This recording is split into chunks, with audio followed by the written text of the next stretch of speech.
ही जी race आहे जगभरात एका वर्षी 45 ते 48 वेळा होते. Race is very simple. 3.8 kilometre swimming open water मध्ये, नदी, समुद्र, lake, whatever is available. Swimming pool सोडून काही. मी सायकल घेऊन कुठेही जायचो, मित्र जे सुटायचो आणि एव्हरीवन इथे क्रिकेट खेळ, या ग्राउंडवर खेळ, ती ऑप्शनच राहिले नाहीये ना.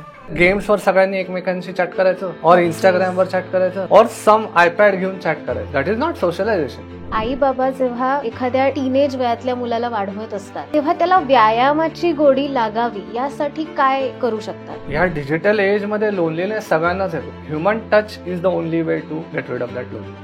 हे डिफर कसं करतं की नदीत पोहणं, तलावात पोहणं, समुद्रात पोहणं किंवा टँकमध्ये पोहणं? How is it different? मेडलच पाहिजे, फर्स्टच पाहिजे, सेकंडच पाहिजे, किंवा मेडल नाही आलं तर उसू घ्या, असं नाही. You need to actually tell them की ठीक आहे ना, हारला तर काय फरक पडेल. Did you do your best is the question unfortunately very few people ask. जाडी माणसं खूप पटकन पोहू शकतात, असे काय वेगवेगळे मिथ्स फॅक्ट्स आहेत? Hello sir. Hello, welcome to Good boys morning. Talk. Yes. Good morning. खूप एक नेगेटिव्ह कनोटेशन असतं बॉईज टॉक या नावाला, आणि मुलं एकत्र आली की ती फक्त डबल मिनिंग्सच बोलतात असं काही नाहीये. हे समजावण्यासाठी, सांगण्यासाठी हा माझा छोटासा एक सेगमेंट आहे आणि प्रयत्न आहे. आणि आज तुम्ही इथे आलात, थँक्यू. हे आज नंतर बोलणारच आहे मी, पण तरी सुद्धा सुरुवातीला सुद्धा मला असं वाटतंय की सांगावं, बिकॉज तुम्ही खूप एक मोठा माइलस्टोन आत्ताच अचीव्ह केलाय आणि तुमचं शेड्यूल खूप बिझी असणार आहे, आय एम शुअर. तो असं आहे की कुठलं तरी कार्य तुम्ही हाती घेता तेव्हा तुम्हाला काहीतरी समाजाला द्यायचं असेल तर वेळ काढायला लागतो. तो शेड्यूल बिझी आहे हा एक्सक्यूज सगळ्यांकडे असतो. माझ्या 8 वर्षाच्या मुलाचं पण शेड्यूल बिझी असतं आणि माझ्या 75 वर्षाच्या वडिलांचं पण शेड्यूल बिझी असतं. तुम्हाला काय करायचंय आणि तुम्ही त्यात दोन गोष्टीत किती पॅशनेट आहात, आणि पॅशन असून सुद्धा त्याचं तुम्हाला महत्व समाजासाठी काय, मग तुम्ही वेळ काढत जाता गोष्टींसाठी. बरोबर बरोबर, ऍब्सोल्युट. सो चांगलं कार्य करायचं असेल तर वेळ माणसाला काढायला लागतो. सिंपल खरं. आणि तुम्ही आज हे चांगलं कार्य समजताय ह्याच्यामध्ये मी भरून पावली आहे. या अरे तुम्ही म्हणलात तसं की डोंट टेक मी रॉंग, पण मेल किंवा फिमेल दोन्हीकडे डबल मिनिंगचा कार्यक्रम सध्या खूप जोरात चालू आहे. ट्रू. सो जेंडर न्यूट्रल कार्यक्रम करणं आता जास्त गरजेचं आहे असं मला वाटायला लागलंय. बरोबर. It is the society we live in. आणि अगेन पुढच्या 20 वर्षात आपल्या सोसायटीला आपल्याला काय द्यायचं आहे हे खूप कमी लोकांना अनफॉर्च्युनेटली कळतंय. So I don't say I have all the answers, पण माझ्या दृष्टिकोनानं मला काय देता येईल तेवढी तरी क्लॅरिटी मला मागच्या 10-15 वर्षात आणि मागच्या 2 वर्षात अनफॉर्च्युनेटली आफ्टर कोविड जास्ती आली असं मी म्हणेन. ओके. सो सुरुवात करताना मी आधी सांगते लोकांना की आयर्न मॅन ही तुम्ही 40वी काय म्हणतात त्याला, काय टर्म आहे?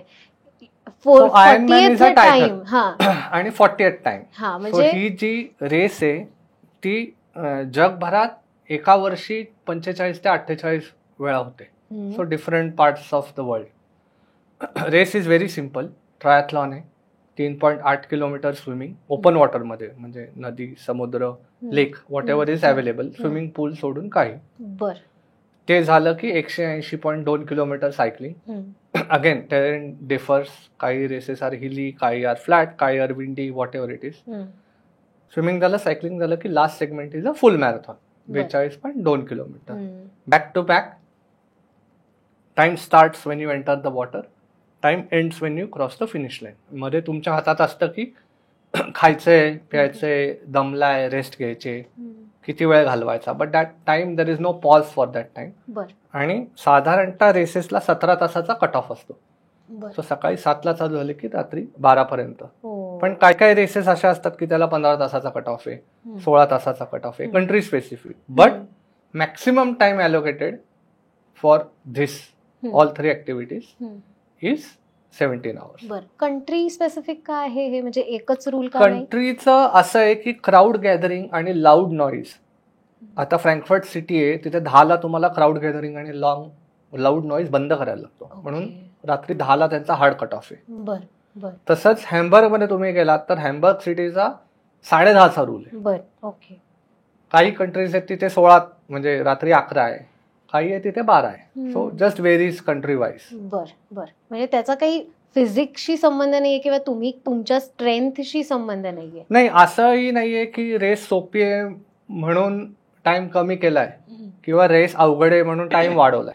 तो कंट्री वाईज त्यांनी एस्टॅब्लिश केलेला मॉडेल. बर. सो आयर्न मॅन म्हणजे 3 गोष्टी, एक तर सायकलिंग, एक तर स्विमिंग आणि रनिंग, या तिन्ही गोष्टी तुम्ही एकत्र जेव्हा त्या टाइमनुसार करता तेव्हा तुमचं एक टार्गेट कम्प्लीट होतं आणि मग तुम्हाला ती आयर्नमॅनची पदवी मिळते. Race is Ironman, swimming, cycling, running in that format. तुमचं फेवरेट काय आहे? स्विमिंग नॅचरली, कारण मी लहानपणीपासून इथे टियर टँक मध्ये पोहायचो. 8 वर्षाचा असल्यापासून पोहत होतो. First I was Pune city, मग महाराष्ट्र, मग इंडियन नॅशनल चॅम्पियन, माय रिप्रेझेंटेड इंडिया मल्टिपल टाइम्स. त्याच स्कॉलरशिपवर मी अमेरिकेत गेलो. सो 4 वर्ष एका अमेरिकन युनिव्हर्सिटीसाठी मी पोहलो. मग स्विमिंग करिअर संपायला आलं तेव्हा थोडा ब्रेक पाहिजे होता म्हणून रनिंग चालू केलं. मॅरेथॉन पळायला लागलो. मग 2 वर्ष मॅरेथॉन पळून थोडा वेगळा चॅलेंज पाहिजे होता. तेव्हा मला कोणतरी सांगितलं की आयर्नमॅन रेस असते, तुझं स्विमिंग स्ट्रॉंग आहे, तुझं रनिंग स्ट्रॉंग आहे. म्हणून मग 2008 मध्ये मी पहिल्यांदा हे स्वतःला चॅलेंज दिलं. बर. अच्छा. देयर वॉज अ सेईंग की जॅक ऑफ ऑल ट्रेड्स आणि मास्टर ऑफ नन. तर आता ते थोडं बदलत आहे. म्हणजे आजच्या पिढीकडे आपण बघितलं तर सगळ्यातच तुम्हाला you have to be master of everything. So हे तुम्ही फॉलो करताना मला दिसताय. म्हणजे इथे एकच गोष्ट तुम्ही, म्हणजे स्विमिंग तर स्विमिंग असं नाही आहे, तर तुम्ही रनिंगमध्ये पण तेवढेच मास्टर आहात आणि तुम्ही सायकलिंगमध्ये पण आहात, तुम्ही इतर पण अनेक स्पोर्ट्स खेळता. सो हे साध्य कसं केलं? म्हणजे सेम अमाऊंट ऑफ डेडिकेशन सगळीकडे कसं काय मॅनेज झालं तुम्हाला? So actually I sort of disagree with that statement now. की ऑनेस्टली स्पीकिंग तुमच्याकडे 2 ऑप्शन आहेत.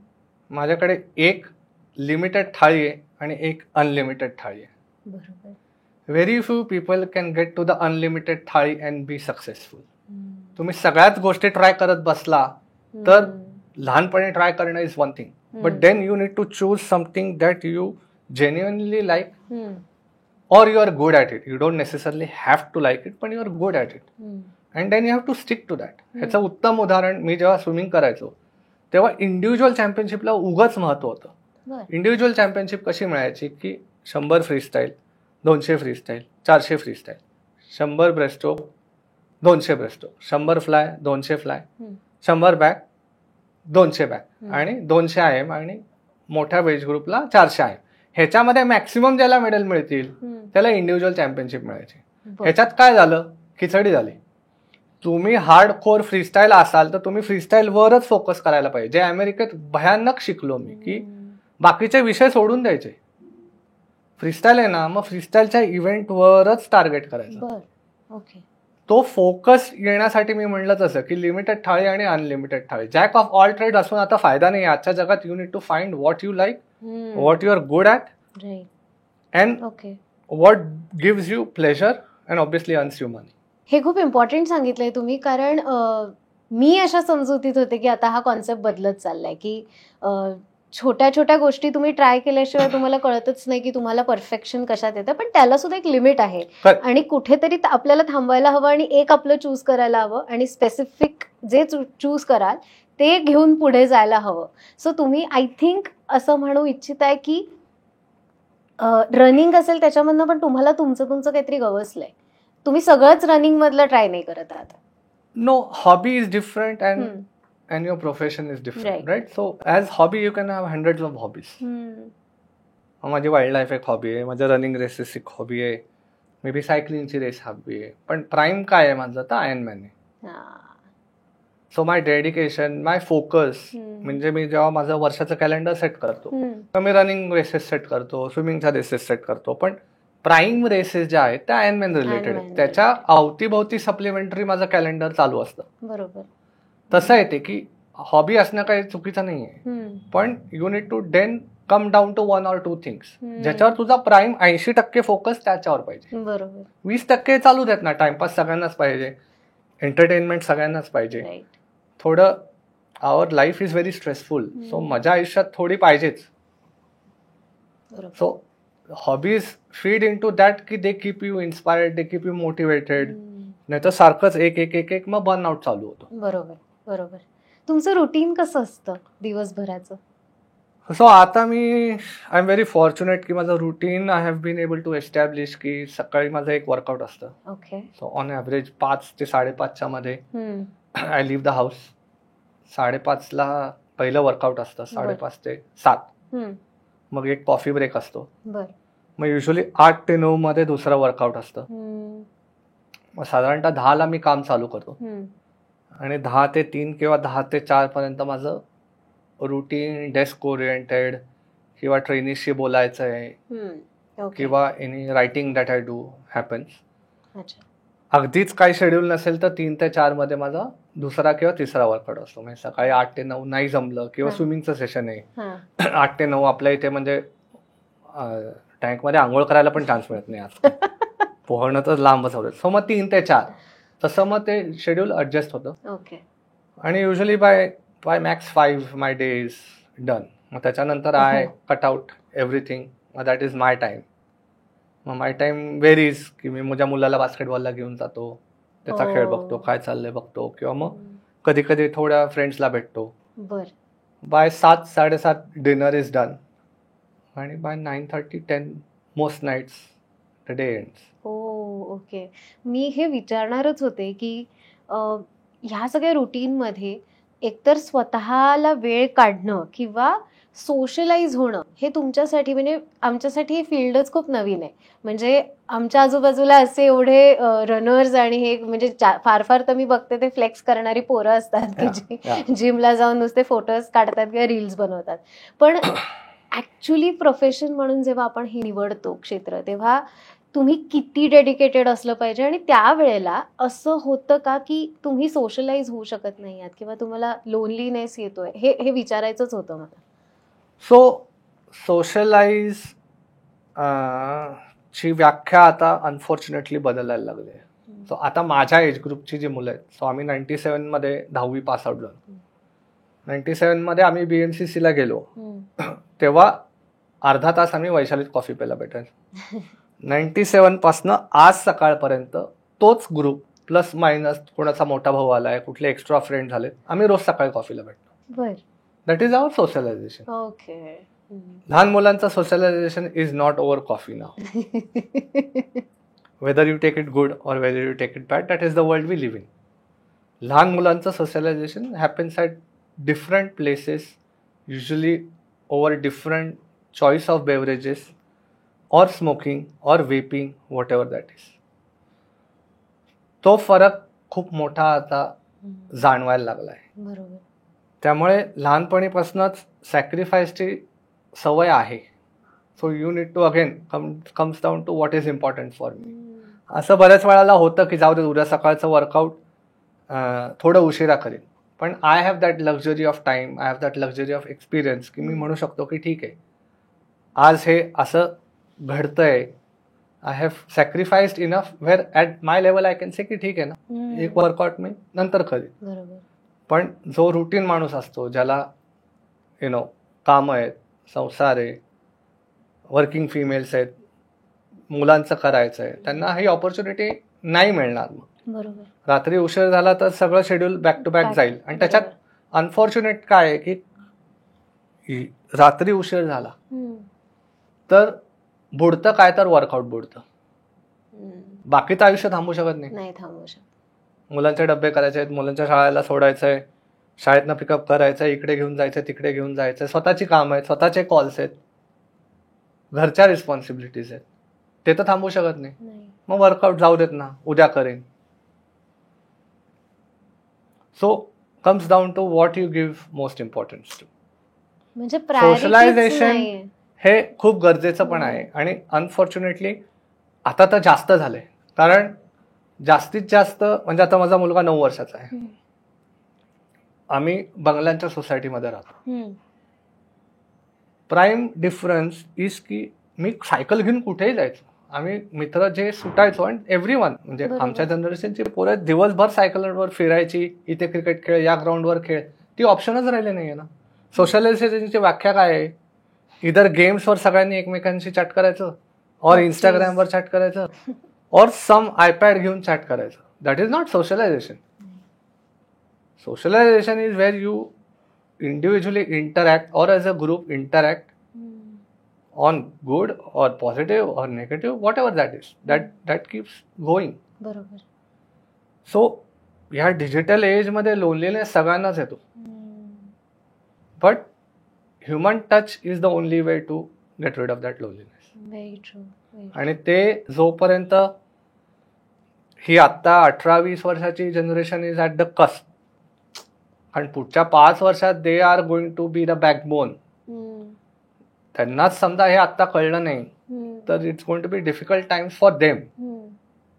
बरोबर. आणि ते जे रूट्स खालच्या जनरेशनला पास होतील त्याची आपल्याला जास्त भीती करायला पाहिजे. म्हणजे कशी म्हटलं असं 20 वर्षानंतर काय होणार आहे ह्याचा आत्ता विषय करायला पाहिजे. बरोबर. तेव्हा म्हणजे त्याचं ग्रॅव्हिटी आतापासून कळतेच आहे. करेक्ट. आणि you are seeing it in all spheres. Unfortunately 99% is negative, 1% is positive. तुम्ही जे ट्रेनिंग देता तर त्यामध्ये एज ग्रुप साधारण काय आहे? सो माझी requirement to join me is close to 18. 17 onwards. आणि आयर्नमॅनला कट ऑफ इज 18. मेजर मॅरेथॉन्सला कट ऑफ इज 18. 18 वर्षाशिवाय अलाउड नाही. सो त्याच्या एखाद वर्ष आधी की तयारी करायची, 18व्या वर्षात करायचंय. बरोबर. आणि हे मी विचारलं कारण तुम्हाला बरेच अनुभव येत असतील. म्हणजे मी ओव्हरव्ह्यू घेते, पण माझं सर्कल किती असणार आहे मोठं असून. पण तुम्ही शिकवताय म्हटल्यावर तुम्ही खूप क्लोजली ऑब्झर्व करू शकत असाल. सो तुमचे ऑब्झर्वेशन्स काय आहेत या पिढीबद्दलचे, की किती फिटनेसला महत्त्व देत आहेत, किती दिलं पाहिजे, किती या क्षेत्र म्हणून हे निवडत आहेत? So all is not negative. Okay. Obviously there is a lot that can be done. आहेत म्हणजे त्या एज ग्रुप मधली मुलं आहेत ज्यांना कळायला लागलंय. डिजिटल अवेअरनेस, मीडिया ह्याच्यामुळे कळायला लागले की ज्यांनी कोविड पाहिलाय, they are reading and seeing unfortunate incidents of 30-year-olds, 40-year-olds who are gym going or whatever, unfortunately dying. So small percentage understands की अरे व्यायाम केला पाहिजे, काहीतरी करायला पाहिजे, but the larger society is still missing. For them, तुम्ही म्हणलात तसं जिम इज ऑल अबाउट हा मसल केला, हा एक्सरसाइज केला, त्याची रील बनवली, टाकली, एंड ऑफ स्टोरी. किंवा कुठल्या तरी मित्रांनी सांगितलं या विकेंडला रेस आहे, चला करायचे. सो त्याचं ट्रेनिंग करायला पाहिजे, त्याचं वॉर्मअप करायला पाहिजे, त्याचं फाउंडेशन पाहिजे. हे नाहीच आहे. सो लाईक आय सेड, ते थोडं नीट शांतपणे कसं करता येईल ह्याचं उत्तर आज म्हणजे काही काही लोकांना थोडंफार आहे, पण काही काहींचे बरंच काही व्हायला वेळ लागेल. थोडं डेप्थ मध्ये जावं लागणार आहे लोकांना. आणि हे म्हणजे शेवटी आपण आधी लहानपणी म्हणायचो की चॅरिटी बिगिन्स ॲट होम. तसं आहे थोडं की आई वडिलांकडनं समजा दिसलं की आई वडील एक्सरसाइज करतायत, व्यायाम करतायत, व्हायसेस प्लस ऑर मायनस रोज करत नाही तसं आपण म्हणू, तर the daughter or the son or joint family असेल तर they will have some inclination on following. बरोबर. पण घरीच तो ॲव्हेन्यू नसेल तर वाय वुड दे. बरोबर. सिम्पल आहे की रेस्टॉरंटमध्ये तुम्ही जेवायला गेला, अर्ध्याहून जास्ती लहान मुलं काय करत असतात, मोबाईलवर असतात. का? पण आई वडिलांना त्यांच्याशी बोलायचं नाही, आई वडिलांना त्यांचा टाइम हवाय, सो ते डिस्ट्रॅक्ट करत असतात. सो सिम्पलेस्ट इज की दे ना मोबाईल कार्टून लावून दिलं, हे करून दिलं, संपलं. In a busy time can you start establishing that की नाही जेवताना मोबाईल नाही, सिम्पल. जेवताना टीव्ही अलाउड नाही. So these are simple things that every one can do and they I feel are going to be very very effective moving forward. बरोबर. जसं तुम्ही आता एक उदाहरण दिलं की जेवताना मोबाईल वापरून न देणं, आणि मग तुमच्याकडे काहीतरी उपाय असू शकतात. सो मला हे जाणून घ्यायला नक्की आवडेल की आई बाबा जेव्हा एखाद्या टीनेज वयातल्या मुलाला वाढवत असतात तेव्हा त्याला व्यायामाची गोडी लागावी यासाठी काय करू शकतात ते? टीनेज किंवा त्याच्याही अलीकडचं वय आपण म्हणू शकतो. सी अलीकडच्या वयात तर एक्सपोजर इज व्हेरी इम्पॉर्टंट. कुठला का गेम त्याला त्या मुलाला और मुलीला चूज करू देत, अँड देन यू डिसाइड की ह्याच्यात एक्सेल होईल नाही होईल, वॉट एव्हर इट इज, पण ते the choice should be given. आपल्या इथे अनफॉर्च्युनेट आई वडीलच ठरवतात की whether it's because of proximity और कोणाला तरी वाटतं की नाही माझं क्रिकेटमध्ये आता IPL आहे त्याच्यातच जायला पाहिजे, पण त्या मुलीला जमतंय का, त्याच्यात ॲव्हेन्यूज आहेत का, त्याच्यात कॉम्पिटिशन किती. सो फर्स्ट थिंग इज तो गोडवा लावायला पाहिजे व्यायामाचा थ्रू डिफरंट वेज. मग ॲथलेटिक्स असेल, बास्केटबॉल असेल, टीम गेम असेल किंवा इंडिव्हिज्युअल गेम असेल. तो गोडवा लागला तर मग पुढे काहीतरी करता येईल. बरोबर. आणि कॉन्स्टंट पुश नसायला पाहिजे की मेडलच पाहिजे, फर्स्टच पाहिजे, सेकंडच पाहिजे, किंवा मेडल नाही आलं तर रुसवा घ्या, असं नाही. म्हणजे you need to actually tell them की ठीक आहे ना, हारला तर काय फरक पडेल. Did you do your best is the question that unfortunately very few people ask, and I ask myself that every day after every race also. Did you do your best? Sometimes the answer comes yes, sometimes the answer comes no. Sometimes the answer comes yes, and I'm still unhappy because I know I could have done better. Naturally. Right. And sometimes the answer comes no, आणि मग त्यातनं मार्ग निघतात की okay ह्या रेसमध्ये माझा हा लॉग होता, पण हे अडथळे होते, इथे मी चुका केल्या, or I was sick or whatever, injured, whatever that is. तुम्हाला या फिटनेसची गोडी कधीपासून लागली आणि तुम्ही केव्हापासून हे करताय? सो मी पोहायला लागलो 8-9 वर्षाचा असल्यापासून. 13 वर्षाचा असताना मला पहिलं लोकल लेवलला मेडल मिळालं. मग त्याच्यानंतर एकदा once you taste success you want more. मग तशा गोष्टी घडत गेल्या की it just became part of life. अजूनही मला गोडी स्विमिंगची आहे, रनिंगची थोडीफार आहे, सायकलिंगची अजिबात नाही. आयर्नमॅनचा एवढा मोठा सेगमेंट आहे म्हणून मला करायला लागतो, हा विषय वेगळा, चोखसपाट. बट स्विमिंग मी दिवसात कधीही करू शकतो. म्हणजे आता मी आपला इंटरव्ह्यू संपला की पोहायला जाणार आहे, because that is my passion, that is something I genuinely enjoy. पण it's just a way of life. त्याच्याकडे मी काय एक्सरसाइज म्हणून बघत नाही का असं मी गोडी लागली आहे असंही म्हणणार नाही. That's just way of life, and that's how it should be. की ते न कळत गोष्टी झाल्या अशा लेवलला आल्यात की अरे हे रोज आपल्याला करता यायला पाहिजे. बरोबर. म्हणजे तुम्हाला ती गरज लाईक नॉर्मल रुटीन तुमच्यासाठी. आणि असंही कधी कधी असं आहे की मी 1000 मीटरमध्ये थांबतो, कधी 2000ला थांबतो. So it's up to me what I want to do, but I just want to swim. I want to enjoy my swim. असे 2 गोष्टी असतात का? म्हणजे एक असतं कॅटेगरी जे गोईंग विथ द फ्लो, म्हणजे तुम्हाला जसं तुम्ही म्हणालात की 1000 असेल किंवा 2000 असेल, मला वाटतं तसं मी करतो, किंवा मग खूप टार्गेट ओरिएंटेड असतात काही लोक. सो असं काही आहे का की जे म्हणजे टार्गेट ओरिएंटेड असणं योग्य किंवा हे अयोग्य, किंवा हे असं काही आहेत का त्याला पॅरामीटर्स? आहेत ना. गोल डिफाईन्ड असेल तर टार्गेट ओरिएंटेड असायलाच पाहिजे. ओके. सो तुम्ही कशासाठी तरी करत असाल तर? आता गोल्स विल व्हेरी, राईट. आता माझा गोल आहे की मला माझा फिटनेस मेंटेन करायचा आहे. सो त्यासाठी मला काय करायला पाहिजे? मला अर्धा तास पोहायला पाहिजे. पण त्यातनं मला कधीतरी वाटतं की अरे मी अर्धा तास पोहलोय, पण आता मागच्या आठवड्यात पेक्षा मला बेटर करता येईल का, ते करून बघू. बरोबर. समजा कोणाचा तरी गोल मॅरेथॉन कम्प्लीट करायचा आहे, तर मॅरेथॉन तो 6.5 तासात पण करू शकता वॉक जॉग मध्ये. त्या उलट मला मॅरेथॉन 4 तासात कम्प्लीट करायचे. मग now your target has shifted, now your training pattern has shifted, daily workout has shifted. So goal can be very simple की मला ही रेस पूर्ण करायची आहे ना. Simple. That is a great achievement for me. That is individual. काही लोकांचा target 5 kilometre असू शकेल की मला 5 किलोमीटरची रेस पळत चालत फिनिश करायची. ग्रेट. तेच काही लोकांचं हाफ फुल मॅरेथॉन असेल, ट्रायथॉन असेल, अल्ट्रा मॅरेथॉन असेल, व्हॉट एव्हर. सो तुमचा टार्गेट डिफाईन्ड असेल तर त्याप्रमाणे, गोल डिफाईन्ड असेल तर त्याप्रमाणे तुमचं टार्गेट विल चेंज होतं. बरोबर आहे. आपण स्विमिंग बद्दल बोलतोय, सो मला काही एकतर मला मिथ्स आणि फॅक्ट्स समजून घ्यायच्यात स्विमिंग बद्दलच्या लोकांच्या मनातल्या. कारण मी असं एक ऐकलंय की जाडी माणसं खूप पटकन पोहू शकतात. तर आता हे एक उदाहरण झालं, हे पण तुम्ही एक्सप्लेन कराच, पण असे काय वेगवेगळे मिथ्स आणि फॅक्ट्स आहेत? सो थोडं म्हणजे फॅट शेमिंग होईल याच्यात. अनफॉर्च्युनेटली त्याच्यात लॉजिक असं आहे की फॅट फ्लोट्स आणि मसल सिंक्स. म्हणून जाडी माणसांची बॉयन्सी थोडी जास्त असते, लुकड्या लोकांची नसते. असं त्यातलं ते लॉजिक आहे.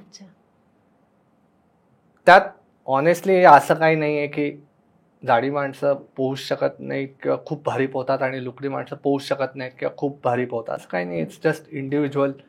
तुम्ही कुठल्या वयात एवढं नक्की आहे की जितक्या उशिरा शिकाल तेवढा चॅलेंज वाढतो स्विमिंग रिलेटेड. बरोबर. So after 30 exponentially it becomes difficult. लहान वयात शिकला की इट्स लाईफ लॉंग. बरोबर. मोठा मिथ स्विमिंग मधला तो आहे. बरोबर. म्हणजे फ्रीस्टाईल शिकायलाच पाहिजे का, तर ऍब्सोल्युटली नाही. ब्रेस्टस्ट्रोक लोकांना पोहता येतो, बॅकस्ट्रोक पोहता येतो. सो काही लोक, म्हणजे माझ्या मुलाचं ग्रेट एक्झाम्पल आहे. माझा favourite stroke obviously was freestyle. I was really good at it. Second was butterfly. I was really good at it. Breaststroke I was okay. Backstroke I was horrible. If you see my son, his backstroke is his best stroke. म्हणजे he is better than me. So that also comes down to genetics or just pure luck at the end of the day. बरोबर. Wow. तुम्हाला calmness मिळतो तिथे पाण्यात? भयानक. माझं critical thinking सगळं पाण्यात होतं. लॉट ऑफ स्ट्रेस मॅनेजमेंट पाण्यात होते. मी म्हणलं तसं की I have gone on a very bad day and I have done a 4 kilometer swim and come out a completely different person. And I have gone on a very bad day and I have just done a 1000 swim also. की बस काम, बाहेर पडलो, संपला विषय. कारण तुम्ही एकदा पाण्यात असला की it's just the water and you. There are no distractions.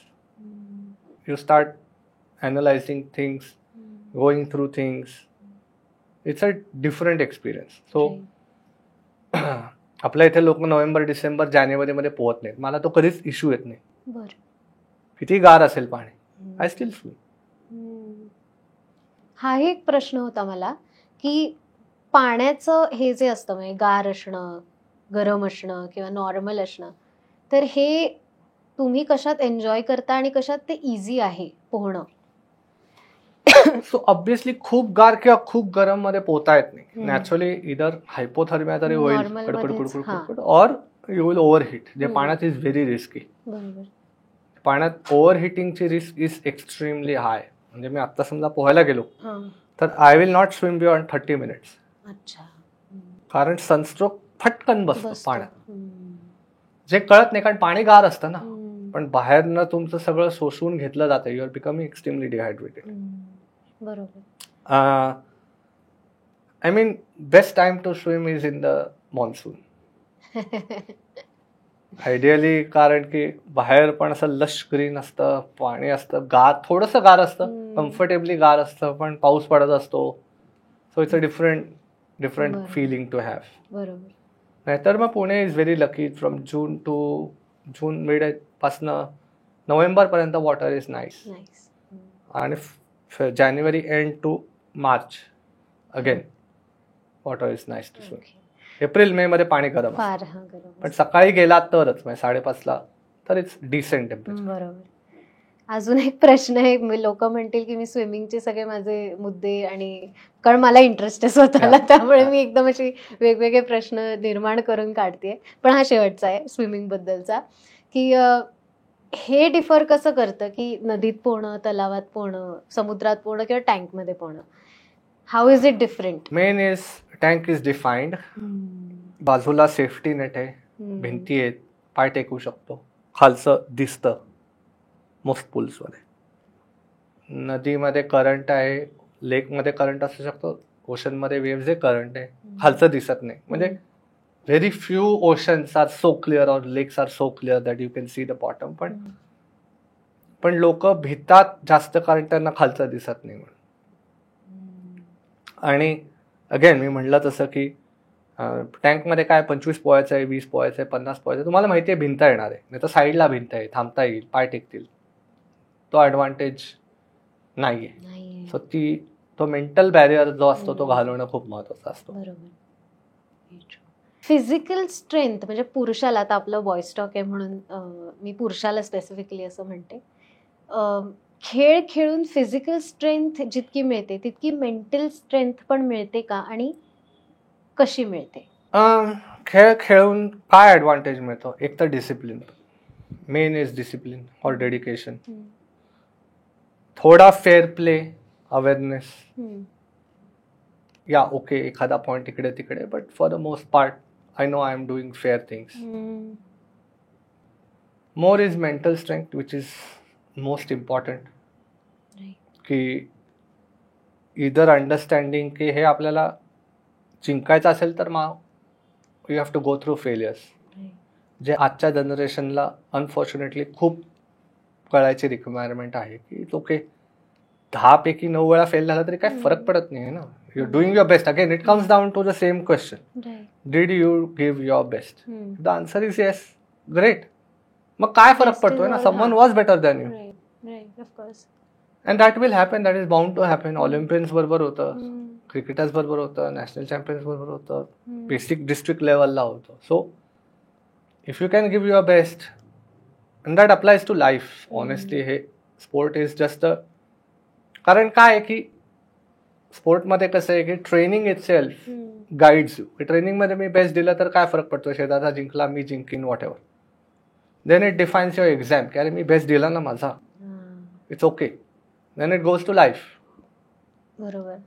So म्हणजे whether it's doing workouts on track, in a pool, tennis, swimming, basketball, whatever that is, और in the gym, it is a controlled failure experiment you are doing on yourself. Very true. जो सततच येणार आहे. सततच येणार आहे ना. So you are training your mind की अरे काल नाही जमलं किंवा आज सकाळी नाही जमलं, ठीक आहे ना, संध्याकाळ आहे ना. बरोबर. Life is not over. जे कॉम्पिटेटिव्ह एक्झाम्स मध्ये अनफॉर्च्युनेटली जे चाललंय की ठीक आहे ना, एक नाही झाला ना, सेटबॅक आलाय ना, ठीक आहे, पुढच्या वेळेस जास्त अभ्यास करून जा ना. Don't have to give up. Right. पण ही क्विटिंगची सवय लागली तर मग then you will not excel in anything, and I see it routinely. Also मला असं म्हणजे माहित नाही, माझं ऑब्झर्वेशन असं आहे किंवा तुमच्या जे लोकांशी मी स्पोर्ट्स रिलेटेड लोकांशी बोलते त्यातनं मला असं एक लक्षात येतं की कॉम्पिटिशन सगळीकडेच आहे, पण स्पोर्ट्स मधली is healthy. Actually it's not at all healthy anymore. Unfortunately it's got, it was worse when I was there and it's got even worse. बापरे. सो अगेन मी इंडिव्हिज्युअल स्पोर्टमध्ये का होतो, कारण की टीम गेममध्ये आय जस्ट एक्सपिरियन्स्ड, म्हणजे मी swimming नंतर water पोलोला गेलो, so I got experience of both. But स्विमिंगमध्ये अजूनही त्याच लेवलचं पॉलिटिक्स चालतं.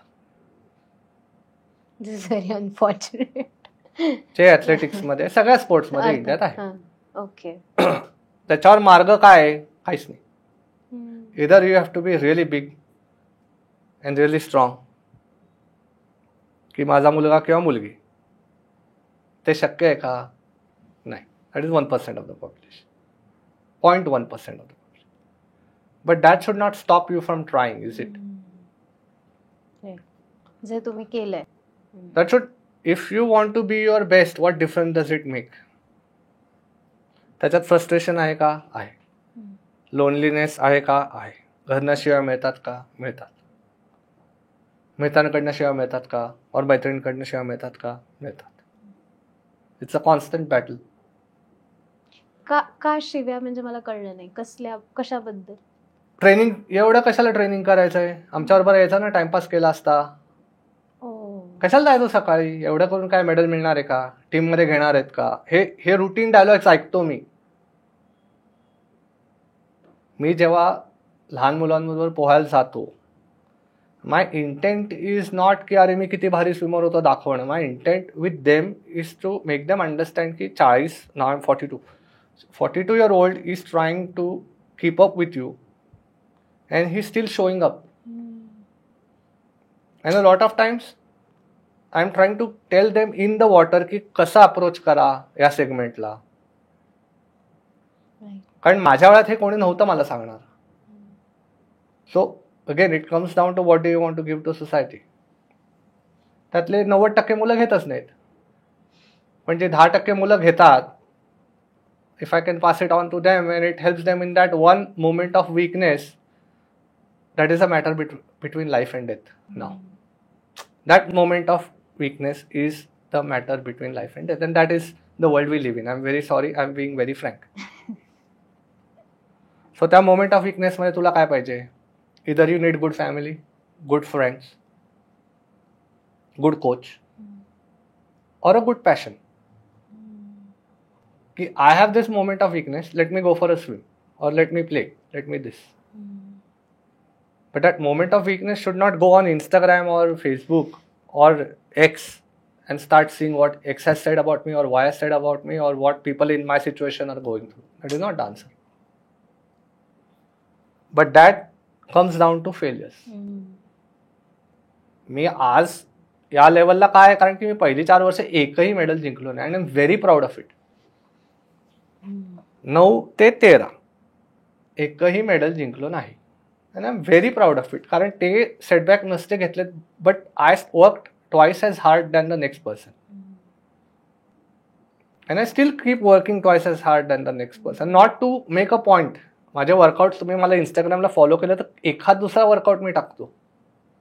90% I don't even post because I am doing it for my self. Why do I care मी आज काय केलं आणि काय नाही, समाजाला काय घेणं देणं. ते अंडरस्टँडिंगच येत नाही लोकांना. नाव 90% has to be posted to show की अरे मी आज हे केलं, हे केलं, हे केलं. जे मगाशी फ्लेक्सिंगचं म्हटलं. Yeah flex, it's a social flex. त्यातला प्रॉब्लेम काय आहे? There will always be trolls. भयंकर इश्यू काय आहे की तुमचा आणि माझा, आता आज आपण चौघं भेटलोय म्हणून ठीक आहे, आज आपला इंटरव्ह्यू चाललाय, भलत्याच कुठल्या तरी देशातल्या माणसाने पाहून मला शिव्या घातल्या, होणारच आहे ना. कालचं उदाहरण आहे of what all is happening around us. I share things that I feel on my Instagram. मला 2-4 लोकांचे मेसेज आले, I do not agree with you. म्हटलं no problem. I am not answerable to you. I am answerable to what I say. I don't get into these arguments. Unfollow करून टाकलं, विषय संपला. Next step is block करून टाकलं, विषय संपला. नको ना, कशाला, तुझं आणि माझं पटत नाहीये ना, मग कशाला मला सांगायला तू. पण हे आज मी करू शकतो, पण 16 वर्षाच्या 18 वर्षाच्या मुला मुलींना आपला आणि त्याचा काय संबंध आहे? तो बसलाय सातारा, सांगली, कराड, कुठे, कोल्हापूर, बँगलोर, जयपूर, दिल्ली, कुठेही बसला असेल आणि तो तुम्हाला कुठल्याही भाषेत शिव्या घालतो. Why should you let it affect you? तुमचा फॉर्म चुकतोय, तुला काय घेणं देणं आहे? तू कोण लागला, अर्नॉल्ड आहेस का? मी माझ्यासाठी करतोय, पण हे अंडरस्टँडिंग नाही ना, मॅच्युरिटी नाहीये. ह्यातनं ओव्हर रिएक्शन होतात. मग शिव्यातनं शिव्या, मग त्यांचे 10 लोक, मग ह्यांचे 10 लोक. Social media warfare is very bad. तो व्यायाम राहतो बाजूला आणि हेच सगळं सुरू होतं. आणि त्यातनं निगेटिव्हिटी किती पसरवते स्वतःसाठीच. ज्याच्यावर कंट्रोल आहे ते सोडून अनकंट्रोलेबलला तुम्ही जास्त महत्व द्यायला लागला तर it's a problem, mental health issue for you. Very true. मला हा एक प्रश्न नक्की विचारायचा आहे की स्ट्रेंथ आणि स्ट्रॉंग पर्सनॅलिटी हा तुमचा स्थायी भाव आहे, म्हणजे इन अ वे तुमच्याकडे तो आलेला आहे आणि तुमच्या डेडिकेशनमुळे म्हणा किंवा तुमच्या मेहनतीमुळे म्हणा. पण ह्याचं बर्डन होतं का कधी? म्हणजे सतत स्ट्रॉंग राहावं लागतंय, कधी वल्नरेबल सिच्युएशन आली तर त्याला स्ट्रॉंगलीच आपण म्हणजे स्वतःला सतत सांगत राहायचं की नाही मी स्ट्रॉंग आहे, हे होतं का? Being vulnerable, being emotional is not a bad thing. We are all humans. ते काय रोबोट नाही. My point is very simple. God has been very kind. Iron Man मध्ये एकदाच DNF झालेला आहे, बाकी रेसेस 1-2दा DNF झालेला आहे. I have openly put it. माझे जे ट्रेनिंग्स आहेत, DNF डिड नॉट फिनिश. त्यांनी रेस फिनिश केली नाही तरी त्यांच्या नावाने पोस्ट जातो. Okay, very simple. I am not all about guts and glory. I am about की ओके, प्रयत्न केला, आज यश नाही आलं, नेक्स्ट टाइम येईल. So if you keep on hiding मग खचून जाल. सो येतो का mental stress, mental fatigue, loneliness येतो ना. त्याच्यात मार्ग शोधलेत ना आपण. अँड तुम्ही एकदा एका फिलॉसॉफीकडे गेला की 80% your philosophy is set, 20% keeps changing, should keep changing. So त्यातनं बदल होणं इज व्हेरी डिफिकल्ट. मग you have to figure out की काय करायला पाहिजे, काय नाही करायला पाहिजे. आणि again how to deal with that loneliness, which is very important. खूप छान उत्तर आहे हे. एखाद्या ॲथलीटसाठी सेल्फ अवेअर असणं किती महत्वाचं आहे? खूप भयानक. कारण self awareness dictates your routine. की अगेन मला हे वर्कआउट किती महत्वाचं आहे किंवा मला हे वर्कआउट न करणं किती महत्वाचं आहे. सो माझी रेस आहे, त्याच्यासाठी माझ्या कोचने हा प्लॅन एस्टॅब्लिश केला एक वेळ, दॅट्स फाईन. मला हे वर्कआउट करायला पाहिजे, हो पाहिजे. पण माझी काल रात्री झोप झालेली नाही आहे, माझं काहीतरी दुखतं आहे, माझ्या घरी काहीतरी इश्यू चालला आहे, माझ्या पर्सनल आयुष्यात काहीतरी इश्यू चालला आहे, प्रोफेशनल आयुष्यात चालला आहे, एज्युकेशनल आयुष्यात चालला आहे. त्या ह्याच्यामध्ये हे वर्कआउट करणं किती महत्वाचं आहे की नाही. कारण परीक्षांमध्ये कसं आहे, पेपर लिहिला फार तर फार नापास होईल, मार्क कमी पडतील. वर्कआउट आणि ॲथलेटिक्समध्ये तसं नाही आहे. त्यामध्ये रिस्क आहे, आजारी पडाल, बॉडी आहे, आजारी पडाल किंवा इंजुरी होईल. वर्स्ट केस सिच्युएशन पर्यंत जायला नको, जातात लोक, झालेले आहेत इन्सिडेन्सेस. पण ह्या दोन द मोस्ट एक्सपेक्टेड आउटकम्स काय आहेत. आजारी असताना वर्कआउट केलं काय होईल, आणखीन आठवडाभर वाया. थोडं दुखतंय, इंजुरी वाढली, महिनाभर वाया. गॉड फॉरबिड आणखीन झालं, सर्जरी झाली, 6 महिने वाया. So being self aware is very important. म्हणजे सेल्फ अवेअर असण्यासोबतच मला वाटतं रेस्ट करणं, झोप या गोष्टी सुद्धा पूरक असतात व्यायामाला. आणि रेस्ट, न्यूट्रिशन, रिकव्हरी, झोप व्हेरी क्रिटिकल, व्हेरी इम्पॉर्टंट. मला अजून एक प्रश्न होता की तुमचं रिकव्हरी रुटीन काय असतं? सो माझे आता मेजॉरिटी वर्कआउट जे असतात ते 70 ते 80% पर्यंतच असतात. Like I said, I am now doing it more of lifestyle. Swimming मध्ये मी थोडं पुश करतो, एखादा वर्कआउट रन पुश करतो. रिकव्हरी रुटीन ॲज सच म्हणजे रोज फोम रोलिंग, स्ट्रेचिंग, महिन्यातनं एकदा मसाज वगैरे. पण maximum recovery for me swimming. पाण्यात इधर 15 मिनिटं, अर्धा तास, whatever is defined.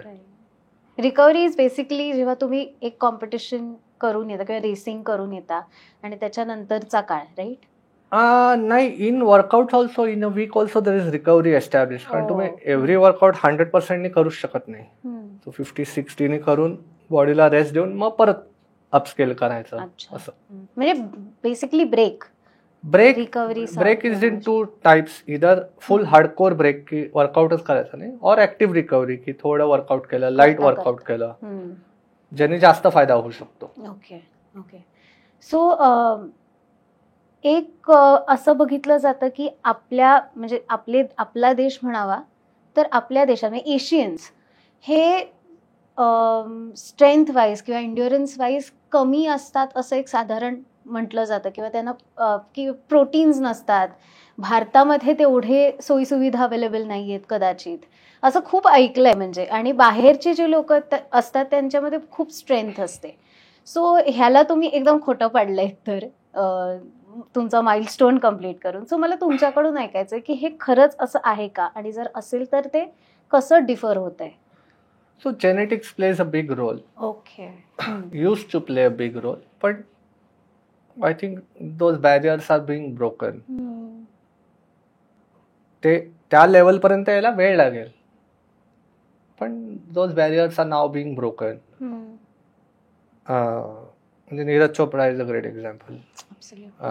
Mary Kom is a great example. कोणाला वाटलं होतं बॉक्सिंग मध्ये मेडल मिळेल इंडियाला? मिळालं ना ऑलिम्पिक्सला. Karnam Malleswari is a great example. Weight lifting. PV Sindhu is a great example. I can go on and on and on. पण ते कॉमन पर्सनला ब्रेक व्हायला थोडा वेळ लागेल. But that can happen. पण ते again it comes down to आत्ताची जी 8-9 वर्षाची जी जनरेशन आहे ते काय टूल्स फॉलो करतात, मग 20 वर्षांनी that cycle will break. Right, बरोबर. पण म्हणजे ते जनरली असं हे केलं जातं की युक्ती म्हणजे शक्तीपेक्षा युक्ती श्रेष्ठ, मग ते भारताला लागू होते की जास्त डोक्याने खेळतात लोक आणि म्हणून ते जिंकतात. तर असं काही नाहीये. पण असं तुम्ही किती वेळ डोक्याने खेळू शकणार आहे. ॲट सम पॉइंट थोडे जीन्स आहेत, थोडा एक्स्ट्रा एफर्ट आहे, टॅक्टिक्स प्ले अ रोल. पण टॅक्टिक्स सगळ्यांकडेच आहेत ना. तुमचा एन्ड्युरन्सच त्या लेवलला असेल तर मग काय, माझ्याकडे बेस्ट ऑफ द कोचने मला टॅक्टिक देऊन उपयोग काय. म्हणजे माझ्याकडे बास्केटबॉलची टीम आहे, सगळेच उंच आहेत, पण उपयोग काय. पासिंगच जमत नसेल तो उंच बॉल तर मिळायला पाहिजे, किंवा डिफेन्सच करता येत नसेल तर उपयोग काय ना एवढे उंच पोरं घेऊन. तसंच येते. सो टॅक्टिक्स आहेतच very important, but crucial part is strength, endurance. उंचीला किती महत्व आहे स्पोर्ट्समध्ये? डिपेंड्स. म्हणजे स्विमिंग सारख्या स्पोर्टमध्ये आहे, बास्केटबॉलमध्ये आहे, व्हॉलीबॉलमध्ये आहे. आता आर्चरी बघा, शूटिंग बघा, not necessary. So just varies. हा खूपच पर्सनल प्रश्न होता, बिकॉज माझी उंची नाहीये. सो मला कायमच हा कॉम्प्लेक्स राहिलाय की कुठलाही खेळ खेळताना की अरे नाही मी खेळूच शकणार नाही कदाचित. सो म्हणून मला हा प्रश्न नेहमी पडतो की कारण स्पोर्ट्स पर्सन बघितलं की त्याचा एक फिजिक असा लगेचच नजरेतच येतो ना, किंवा डोळ्यासमोर येतो की तसा एकदम उंची. आणि ह्याच्यापेक्षा it's the well defined tone. त्या स्पोर्टने क्रिएट झालेला, बॉडी चिझल झालेली आहे, दॅट इज द टोन. पुन्हा सगळं आणि येऊन मग ते डेडिकेशन आणि याच्यावरतीच येतं की तुम्ही किती त्याच्यासाठी वेळ देताय, किती मेहनत करताय. करेक्ट. सो जी आता रेस कम्प्लीट झाली तुमची, तर ती कम्प्लीट झाल्यावर काय फिलिंग होतं? Because it was 40th right? Yeah. So actually मला वाटलं जास्त इमोशनल असेल, त्यात काय असं फार मोमेंटच काही झालंच नाही. म्हणजे it was just like a finish and then I was like okay now I have to go pick up my bike and my gear आणि pick that up and went back to the hotel and I was like आता खायचं काहीतरी करायला पाहिजे. माझे 2 trainings होते ते आले, म्हटलं आता काय करायचं. असं मला वाटतं तुम्ही त्याला महत्व देणंच सोडून दिलंय. आय मीन काय माहिती, असं म्हणजे 25व्या जेवढं असं वाटलं होतं अरे 25 काय भारी नंबर आहे, असं तसं 40व्या खरं वाटायला पाहिजे होतं. पण it was just like a routine day at work असं झालं ते. How nice. मला तर हे खूप छान वाटतंय, बिकॉज जितकं आपल्याला असं वाटायला लागतं की हो मी काहीतरी अचीव्ह केलंय, तितकं मग आपलं ते थोडंसं डळमळायला लागतं. तर तसं होणार नाही तुमचं अजून निदान काही वर्ष तरी. या म्हणजे आता it's just numbers right. I think I have achieved what I wanted to achieve. So it comes down to the number. Right. कुठली इंजुरी लक्षात आहे? म्हणजे धावताना झालीये किंवा स्विमिंग करताना झाली? सो फॉर्च्युनेटली माझ्या ज्या दोन्ही इंजुरीज मेजर झाल्यात त्या ऑफ गेम्समध्ये झाल्यात. म्हणजे एकदा बॅडमिंटन खेळताना झाले आणि मागच्या वर्षी टेनिस खेळत असताना मी पडलो. बर. सो मग मला सर्जरी करायला लागली लेफ्ट गुडघ्याची, ACLची. So fortunately both injuries have been of games. Again त्यात परत तेच आहे की सगळे लोक म्हणायचे मग खेळलाच कशाला बॅडमिंटन, मग खेळायचंच नाही ना टेनिस. असं थोडी असतं. सो माझं उत्तर व्हेरी सिम्पल आहे की मी शाळेकडनं बॅडमिंटन खेळायचो. तेव्हा तुम्ही कुठे होतात? मी 97, 98, 99 PMCC कडनं टेनिस खेळायचो. का? कारण त्यांना चौथा कोणतरी पाहिजे होता. मला डिसेंट लेवल खेळता यायचं. सो हॉबी आणि पॅशन, एक शुड नॉट स्टॉप वाय. पण ते स्वतःला कन्व्हिन्स असाल ना तर मग लोक गेले तेल लावत. I played because I wanted to play with my friends. आणि मी दर मंडेला खेळायचो. त्यातला हा मंडे माझ्या नशिबात नव्हता असं म्हणायचं आणि सोडून द्यायचं. लाईफ ऑर डेथ सिच्युएशन नाही ना, ठीक आहे ना. 6 महिने गेले, काय एवढं त्यात. ब्रेक मिळाला बॉडीला. I could do different things. Recovery again. Recovery again. बरोबर. For the mind also. Focus on my work much more. Concentration किती वाढतं गेम्स म्हणजे मला माहिती आहे 100% वाढतं कारण तो फोकस. पण म्हणजे त्याचे मेकॅनिझम काय आहे? Ability to stay in the moment. सगळ्यात महत्वाचं आहे की आत्ता सिच्युएशन काय आहे, काय चाललंय. Ability to take decisions. की तुमचा किती भारी कोचने किती भारी टॅक्टिक, पण समोरचाच वेगळ्या टॅक्टिकने खेळत असेल तर काय करणार ना. ऍब्सोल्युटली. तुम्ही किती मला माझ्या कोचने सांगितलंय की त्याच्या फक्त बॅकहँडला मारायचे, पण तो बॅकहँडच कव्हर करून फोरहँडने मारायला लागला. चांगला प्लेअर काय म्हणतो की ठीक आहे, now I will adapt and I will create my own. वाईट प्लेअर काय करतो, तिथेच खेळत बसतो and he loses the plot. So decision making, problem solving, all critical life tools. बरोबर. जे तुम्हाला शिकवतं concentration. Every game has it, whether it's chess or kabaddi or kho-kho or tennis or cricket or whatever. बरोबर. Iron women असा काही concept आहे? Iron man is gender neutral. Okay. So एखादी बाई सुद्धा आयर्न मॅन असू शकते. Iron man is a title, whether you're a male or a female does not matter. Okay. जो रेस फिनिश करतो in given time following the rules. बायका आहेत अशा उदाहरणं? Oh wow, nice. That's very inspiring. Yeah, 100+ in India itself, I would say, if not more. Wow, okay. If not more. Lovely. बायकांकडे असं काय special असतं की जे त्यांना त्याचा फायदा मिळवून देत, असं काही आहे? Mental strength, huge. Okay. Problem solving, huge. Resilience, huge. 3 aspects. Wow. Again, handling emotions, females are much better. Okay. त्यामुळे त्यांना फायदा जास्त होतो असं. होतो. आणि डेडिकेशन तर काय दोघंही पुरुष बाई किती इक्वलच असू शकतं, त्याला काय इंडिव्हिज्युअल चॉईस वर येतं ते. वाव. ओके. हो, these 4 aspects are, and there may be many more, पण हे 4 are striking out that I see. Lovely. Okay. So शेवटाकडे येते मी की तुम्ही तुमच्या यंगर सेल्फला काय सांगाल आज तुम्ही इतका मोठा माइलस्टोन अचीव केल्यानंतर? I would say make more mistakes. Unfortunately didn't do that. Live life a little extra. I would not change a thing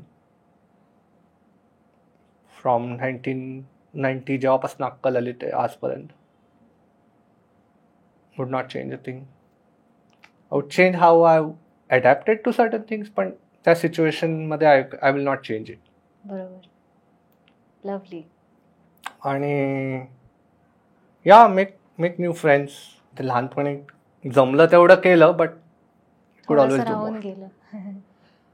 world wide exposure नव्हतं जे आजच्या मुलांकडे आहे. You see the world, you learn a language again. Something that I really missed, that I'm trying to correct. But would not change a thing. Lovely. Thank you so much, sir. खूप शिकायला मिळालं तुमच्याकडून. आणि नेहमीच मी अशी एकदम overwhelm असते असे इंटरव्ह्यूज घेतल्यानंतर, बिकॉज तुम्ही सगळी गेस्ट मंडळी जी समोर येऊन बसतात ते इतकं मोठं काम केलेले असतात. तसंच आज तुमच्या बाबतीतही मला होत आहे की खूप मोठी गोष्ट आहे आयर्न मॅनची पदवी 40 वेळा मिळवणं. आणि hats off. Thank you so much. तुम्ही तुमचा वेळ मला इथे दिलात आणि इथे आलात आवर्जून. माय प्लेजर. आणि तुम्हाला कसा वाटला हा एपिसोड नक्की सांगा कमेंट्समध्ये. आणि आरपारच्या YouTube चॅनलला सबस्क्राईब करायला विसरू नका. धन्यवाद.